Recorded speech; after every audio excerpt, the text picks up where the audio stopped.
Cuando entramos en aquel pequeño restaurante de Palmar Sur, no dejó de llamarme la atención el que los clientes ocuparan las mesas más alejadas de la luz, como si les gustara cenar en penumbras. Y pronto entendí por qué. A los pocos minutos de habernos servido la sopa, en su superficie flotaban inquietos y bullían centenares de insectos atraídos por las bombillas.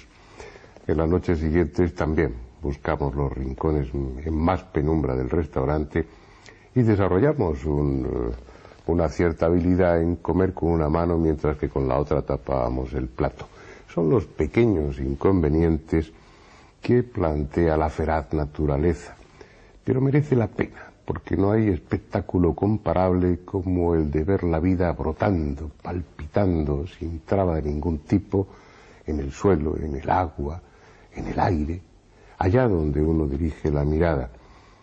Y la verdad es que recuerdo de aquellos días de rodaje en Costa Rica, un país maravilloso, habitado por gente amable y acogedora, un recuerdo muy, muy agradable.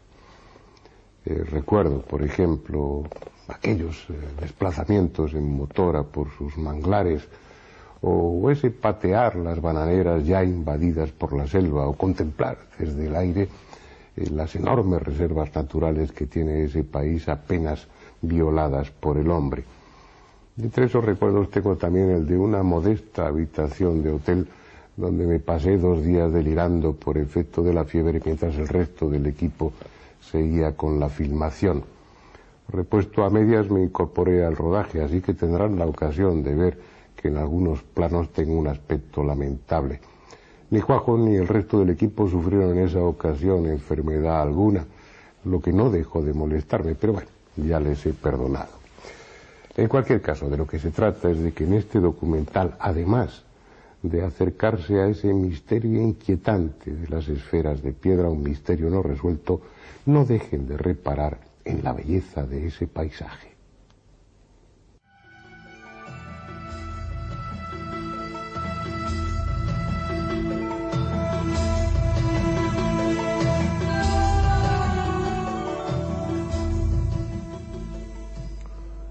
Para muchos, las canicas son un objeto familiar de nuestra infancia.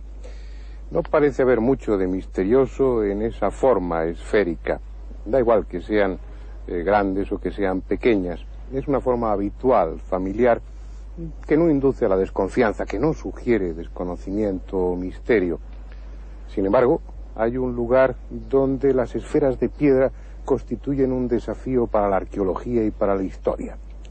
Un lugar donde el misterio se ha hecho esférico: Costa Rica. Es este un país peculiar. Tiene poco más de 50.000 kilómetros cuadrados, como si la presión de los 2 grandes océanos, Pacífico y Atlántico, y la de las grandes masas continentales de América del Norte y América del Sur no le hubieran dejado crecer. Pero tal vez por compensar su pequeñez geográfica, la naturaleza ha hecho de Costa Rica un lugar variado de paisajes, ausente de monotonía, con cordilleras escarpadas, valles fértiles, playas, selvas y llanuras. Fue Colón, durante su 4º y último viaje, el primer europeo que puso pie sobre la tierra costarricense. Andaba aún el almirante buscando una ruta que le llevase hasta Zipango y Catay, cuando su flota fue sorprendida por una tempestad que le obligó a buscar refugio en aquella costa desconocida. Era el 18 de septiembre de 1502. Dicen que fue el mismo Colón quien bautizó al país con el nombre de Costa Rica. Impresionado quizá por la abundancia de árboles frutales, la belleza del paisaje y la amable acogida de los hospitalarios nativos. Ha pasado ya mucho tiempo desde entonces. Tras algo más de 3 siglos de permanencia en la corona española, Costa Rica, como otras colonias de aquel poderoso imperio, alcanzó su independencia. Pero en ese camino recorrido, los huetares, los brunca, los viceitas, los bribri, los chorotegas y el resto de los pueblos de esta tierra se fueron fundiendo con los colonizadores en una raza nueva con identidad propia. Y algo hay en esa mezcla que les ha hecho distintos, porque a pesar de estar incrustado en una de las zonas más conflictivas de América, Costa Rica mantiene una actitud insólitamente pacifista. Hace ya 100 años que abolió la pena de muerte y medio siglo que prescindió del ejército. No es un país rico a pesar de su nombre, pero la mayor parte de su presupuesto está destinado a la educación y a la sanidad. Y es ejemplar que el número de maestros sea 5 veces superior al de los miembros de las guardias civil y rural, encargadas de mantener el orden. Sin embargo, no estábamos allí para buscar las razones que han hecho de Costa Rica un país de paz, sino atraídos por un enigma cuya solución está aún pendiente: sus esferas de piedra. En la actualidad, estas esferas forman parte del paisaje urbano de San José desde hace casi 40 años. Han sido trasladadas desde el sur del país, desde los pantanos, desde la selva o desde los campos. Y hoy cualquier ciudadano las puede ver formando parte integrante de los edificios, de los jardines, incluso de las plazas. Acostumbrados a su presencia, los transeúntes apenas reparan en ellas. Puede que algún turista les preste atención o se haga una fotografía junto a ellas. Pero así, incorporadas a la ciudad, lo cierto es que nada dicen.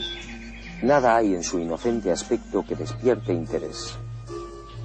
Hoy parece claro que al traerlas hasta aquí se cometió un acto irresponsable, porque si hay alguna explicación sobre su origen y función, habría que buscarla en el lugar donde estaban, relacionando la posición que ocupaban con la de otras esferas de esa misma zona.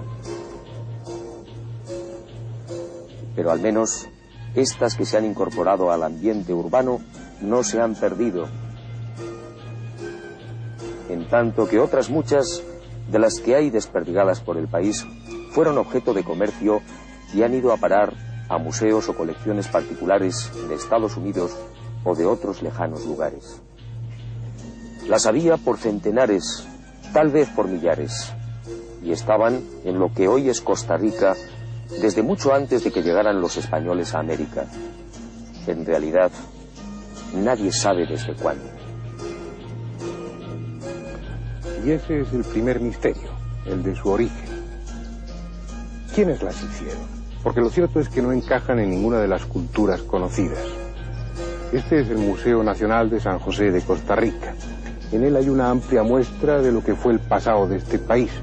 Un pasado interesante, como corresponde a una zona del continente que fue paso obligado, puente inevitable para el comercio o las conquistas de culturas muy importantes que había en Mesoamérica y en América del Sur. En las vitrinas del museo se conservan muchas piezas arqueológicas que reflejan claramente influencias llegadas desde el norte y desde el sur. En ocasiones, esas piezas son obra de artistas locales, con un estilo en el que se mezclan las ideas estéticas de otros pueblos que alcanzaron categoría de imperios. Pero también las hay fruto del intercambio, traídas desde miles de kilómetros de distancia. Hasta aquí llegó la influencia de los mayas, aquel pueblo constructor de pirámides, dominador de la selva, la cultura que desarrolló un arte exquisito y vivió obsesionada por el tiempo. Hasta aquí llegaron comerciantes que traficaban con el jade tallado por los olmecas, esa gente misteriosa que esculpió en piedra cabezas colosales. Y de la mítica Teotihuacán, la ciudad milenaria donde los hombres se convirtieron en dioses, llegó también aquí la influencia. Como llegó de Chavín, en el corazón mismo de los Andes peruanos. De todas esas culturas y otras más hay muestras en Costa Rica, porque el pasado de América fue algo dinámico, rico en acontecimientos, con migraciones, comercio, conquistas, que mezclaron gentes, ideas y objetos a lo largo y ancho de millones de kilómetros cuadrados. Y Costa Rica fue zona de paso en muchas de esas migraciones culturales. Pero eso no quiere decir que los antiguos habitantes de este país no tuvieran sus propios artistas. Los hubo, y con influencias ajenas o sin ellas, dejaron testimonio de su depurado arte para trabajar la piedra, labrando extraordinarios metates en los que moler el maíz y la yuca, o esculpiendo figuras humanas. Son piezas coherentes, que encajan sin dificultad en el concepto que tenemos del pasado americano y que confirman la destreza de aquellos pueblos ya desaparecidos, pero que nada tienen que ver con las esferas de piedra que en ese mismo museo se conservan casi por compromiso. no guardan relación con el resto de esos objetos del pasado. En realidad, parecen no guardar relación con nada ni con nadie. Estamos aquí ante uno de los más grandes misterios, de los más grandes enigmas de la arqueología americana. Las bolas de piedra construidas por los antiguos habitantes del sur de Costa Rica son un misterio, porque no tenemos todavía ninguna información de su fabricación y de su uso. Eso es el gran misterio. No sabemos quiénes las hicieron, no sabemos ni hay datos de quiénes las fabricaron y quiénes las usaron. Hoy en día, la única información que tenemos es de las últimas trabajos de investigación en el campo, donde se han encontrado asociadas a ciertas aldeas y donde se han encontrado también asociadas a los cementerios. Pero si su origen no está claro, aún lo está mucho menos el motivo por el que sus autores las diseminaron sobre miles de kilómetros cuadrados, colocándolas a veces en lugares casi inaccesibles, lejos de cualquier zona habitada. Se empezó a hablar de ellas en los años 30, cuando la compañía norteamericana United Fruit desmontaba la selva del sur de Costa Rica para establecer sus plantaciones de plátanos. A medida que la vegetación era cortada, iban apareciendo decenas de esferas de todos los tamaños, algunas como un balón de fútbol y otras con más de 2 metros de diámetro. Su presencia allí era incomprensible. Habiendo zonas despejadas y cómodas, aquellos misteriosos labradores de piedra del pasado habían elegido una de las selvas menos hospitalarias de América para instalar sus esferas de granito. Quizá por ello llevaban siglos sin ser descubiertas. Las arañas más venenosas del planeta, las serpientes de colmillos más letales y los implacables mosquitos se habían convertido en custodios de aquellas bolas enigmáticas cuya presencia dejaba atónitos a los arqueólogos. Muchas de esas esferas se encuentran ahora en Palmar Sur, una pequeña ciudad edificada a pocos kilómetros de las plantaciones. Sus calles y edificios conocieron tiempos mejores, porque es una de esas poblaciones construidas al reclamo del oro, complementado en este caso por los abundantes puestos de trabajo generados por la industria bananera. Pero ya no quedan apenas buscadores de oro, y el mercado del plátano dejó de ser rentable.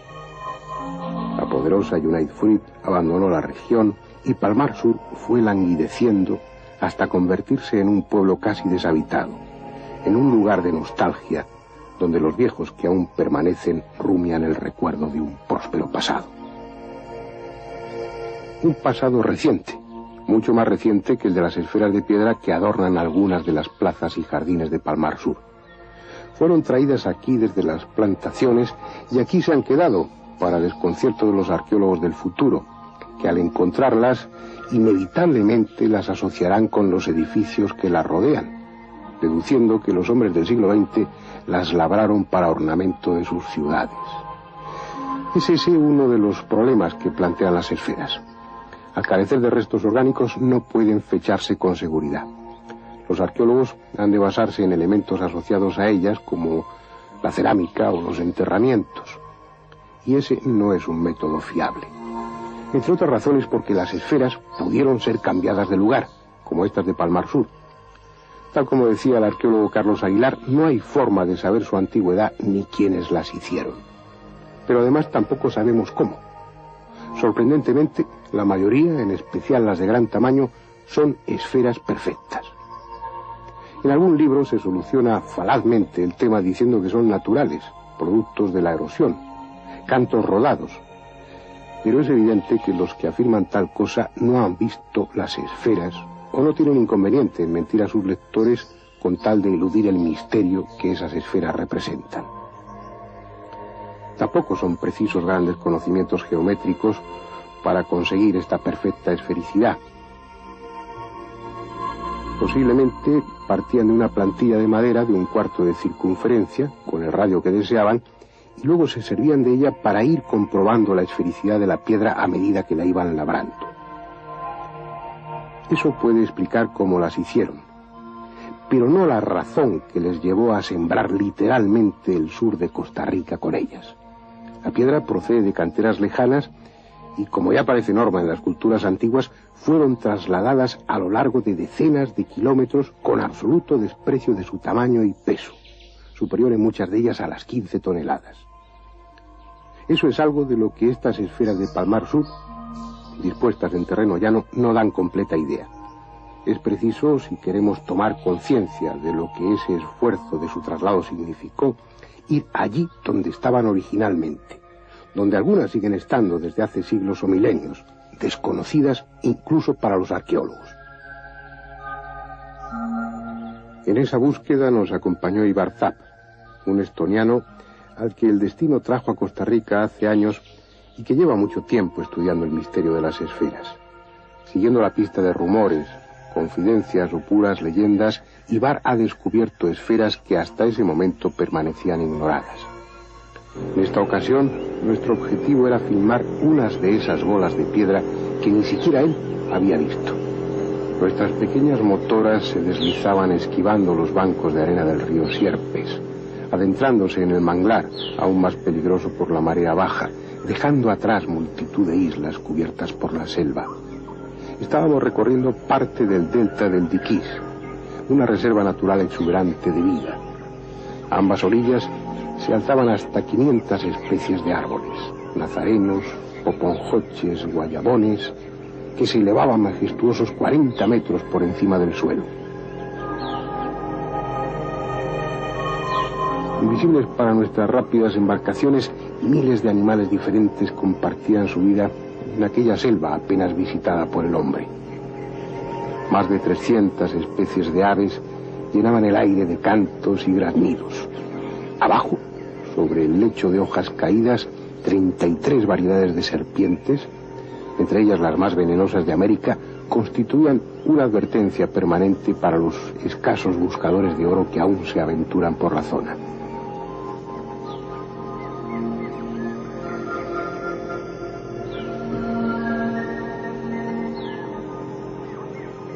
Pero nada de ello quedaba al alcance de nuestra vista.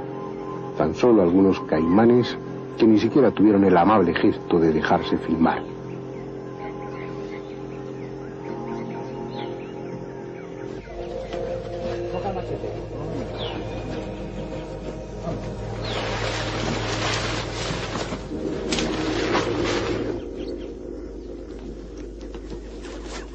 Pese a todo, el hombre ha conquistado parte de ese territorio inhóspito, desmontando extensas zonas de la selva para plantar en ella árboles más rentables. Casi no quedan bananeras, pero hay aún cacautales. Claro, 80, como la de la universidad, de la escuela. ¿Dónde va la cama? En uno de ellos, el azadón dio con la dura piedra de unas esferas.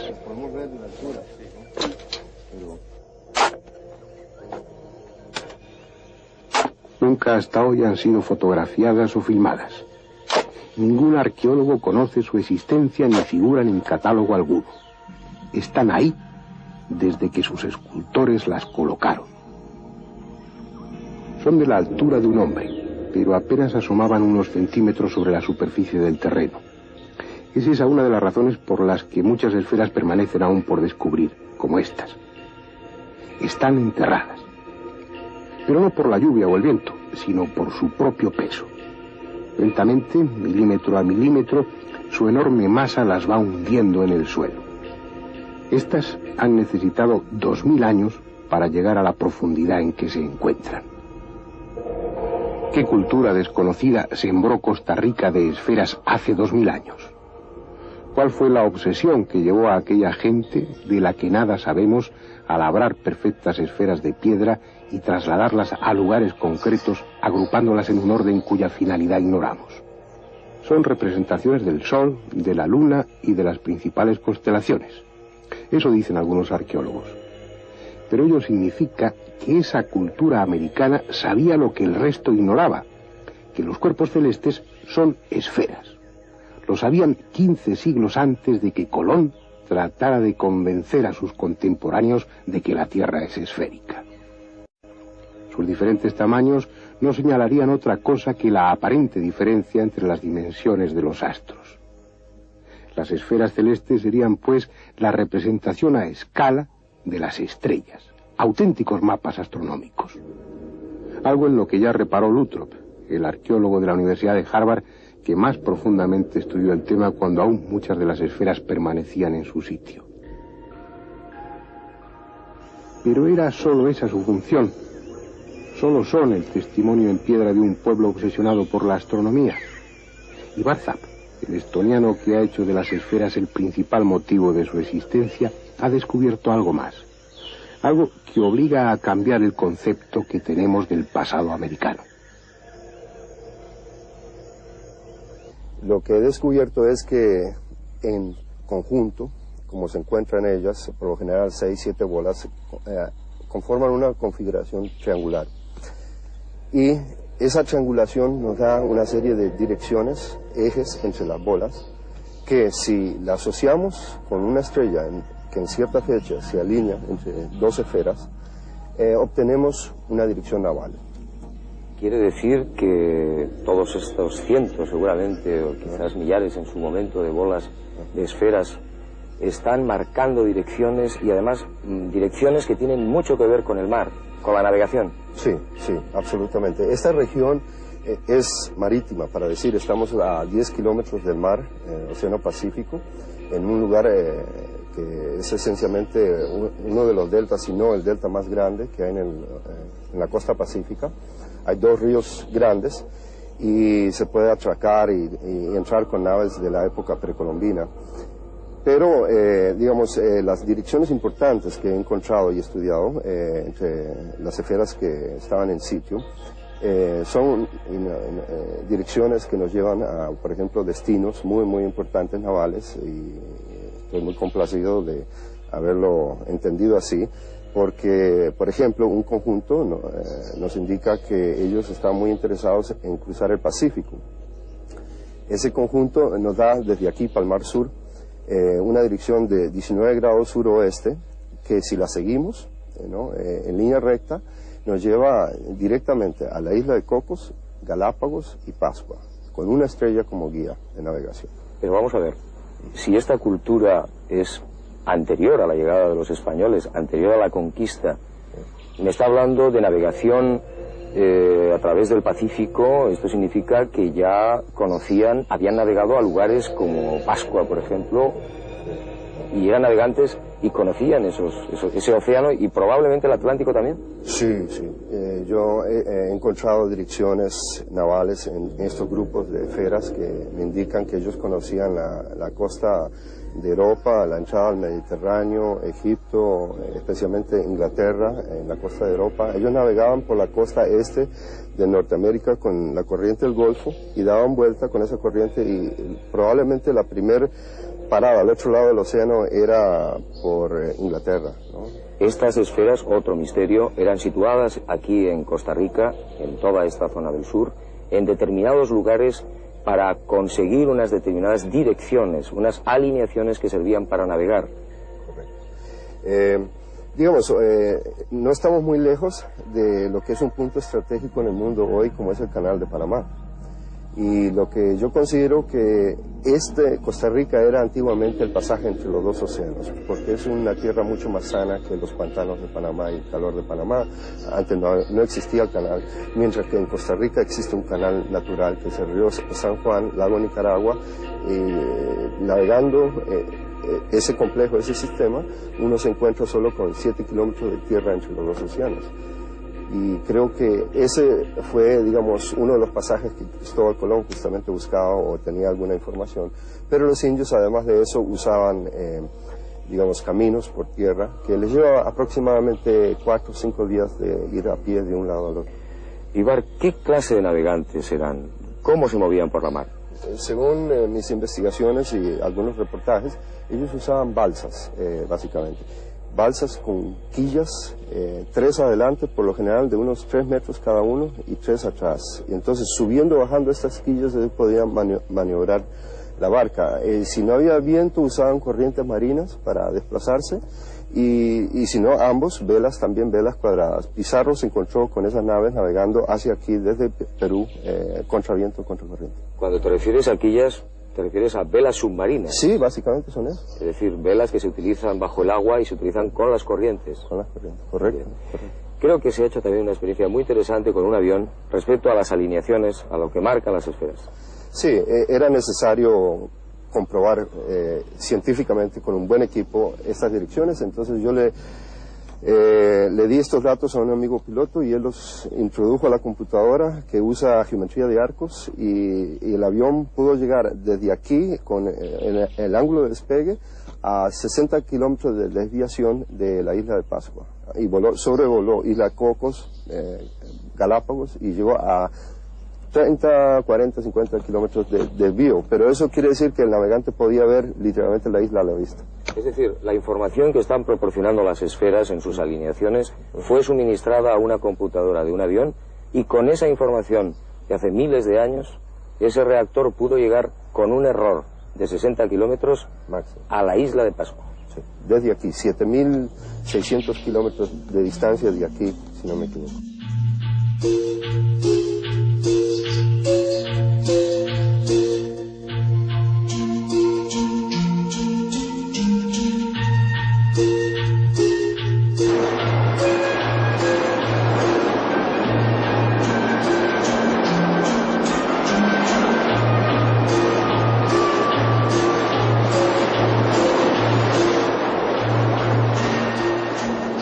Es una hipótesis fundamentada y desestabilizadora. Porque según ella, el océano, ese océano que bajo el criterio de arqueólogos e historiadores sirvió para aislar a los pueblos del pasado, fue realmente un camino muchas veces surcado. Una vía de comunicación entre las culturas del mundo antiguo. Es probable que fuese así. Y si así fue, esas bolas de piedra desperdigadas por plazas y jardines o sepultadas en la selva constituyen el mudo testimonio de un pueblo de astrónomos y marineros que recorrió medio mundo antes de ser tragado por el tiempo.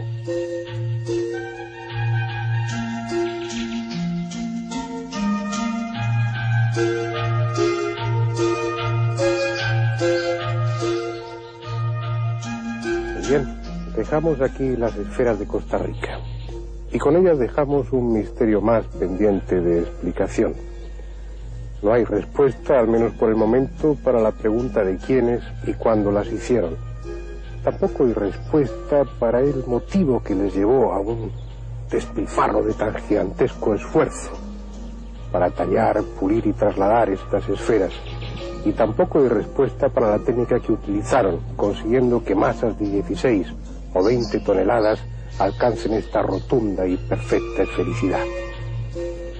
Los arqueólogos más sinceros admiten que no tienen noción del asunto.